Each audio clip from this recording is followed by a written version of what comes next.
Okay, you guys, so welcome back to another video. In this video, I'm going to be discussing what is blood pressure. So something so basic, something that we instinctively do as healthcare workers, you just get a set of vitals on everybody. One of those vitals is a blood pressure. So what exactly is blood pressure, or what exactly does it measure, right? So blood pressure measures the force of blood against the walls of the arteries.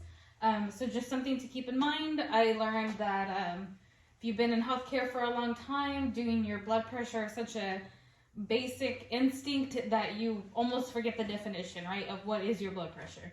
So blood pressure, like I said, just measures the force of blood against the walls of your arteries. So we have two numbers that measure blood pressure, and those numbers are labeled, right? So that is your systolic blood pressure, which is your top number, and your diastolic blood pressure, which is your bottom number, right? So systolic blood pressure, this measures the force of blood against your arteries when your heart is contracting.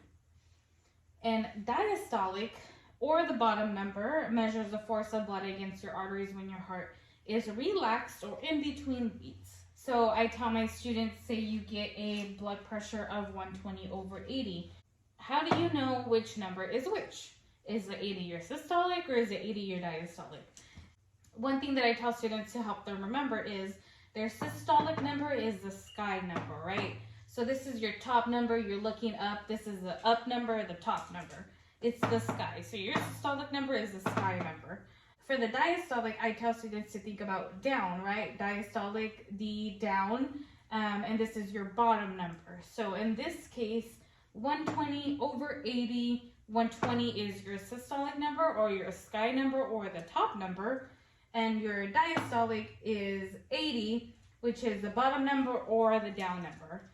So I just use those keywords so students can understand which one is their systolic number and which one is their diastolic number.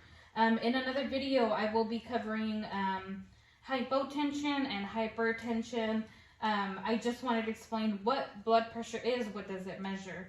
So as of right now, the American Heart Association is saying that a normal blood pressure is anything under 120/80. When I went to school years ago, 120/80 was considered normal. Now they've kind of changed the standards to if a blood pressure is under 120/80, then it's considered normal. So like I said, in another video, I'll cover what is hypotension, what is a low blood pressure, and then I'll cover what is hypertension, or what is a high blood pressure. But for now, the American Heart Association recommends that a blood pressure of under 120/80 is considered normal. So if you guys found any value in this video, make sure you guys subscribe and give me a thumbs up. If you guys have any questions, drop them down in the comment section. Until next time.